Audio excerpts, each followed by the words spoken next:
और दौसा के लालसोट कृषि उपज मंडी में करोड़ों का घोटाला सामने आया। एफसीआई के अधिकारियों और बिचौलियों की मिलीभगत से हजारों क्विंटल गेहूं पार कर दिया गया। लेकिन इस घोटाले में सबसे खास बात यह कि गेहूं गोदाम से गायब नहीं हुआ, बल्कि गोदाम में गेहूं भरा गया। देखते हैं पूरी रिपोर्ट।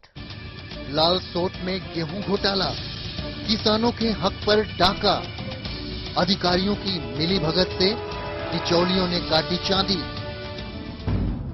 दौसा के लालसोट कृषि उपज मंडी में अधिकारियों और बिचौलियों की मिलीभगत से सरकारी टकसाल में करोड़ों का सेंध लगा है। इस खेल में 3 मुख्य किरदार हैं।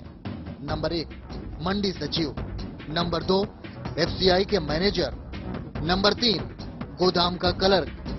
अब आपको बताते हैं कि पूरा खेल क्या है। दरअसल कृषि उपज मंडी में गरीब किसानों के हक पर बिचौलियों और इन 3 किरदारों ने मिलकर डाका डाला है।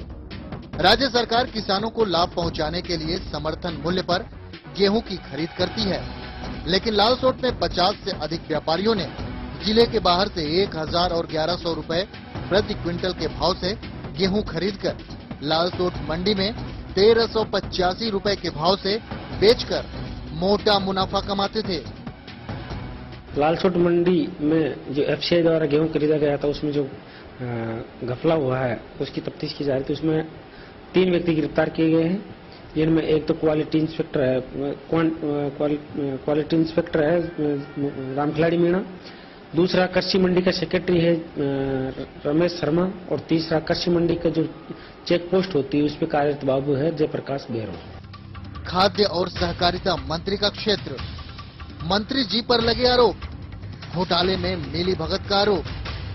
इस घोटाले का सच सामने आने के बाद दौसा के सांसद किरोड़ी लाल मीणा ने आरोप लगाया है कि इस घपले में सूबे के खाद्य एवं सहकारिता मंत्री परसादी लाल मीणा भी शामिल हैं। जो किसान है उसका गेहूं बिका नहीं और बिचौलिए गेहूं बेच गए। ऐसे मामले भी आए। मैंने आपको बता रहा था कि 12 बिस्वा जमीन है और 300 क्विंटल गेहूं बेच गए। तो मैंने क्या दूसरी मंडी से गेहूं ले आए और जो बोनस सरकार ने दिया था उस बोनस को 100 रुपए को खा गए, अपनी जेब में डाल दिया। मंत्री का भी हाथ होने की संभावना? मंत्री का तो हाथ है ही, मंत्री भी सर ब्लॉक कांग्रेस के अध्यक्ष है, वही बचा रहे हैं उनको। इस खुलासे के बाद मंडी के सचिव, मैनेजर और क्लर्क को गिरफ्तार कर लिया गया है।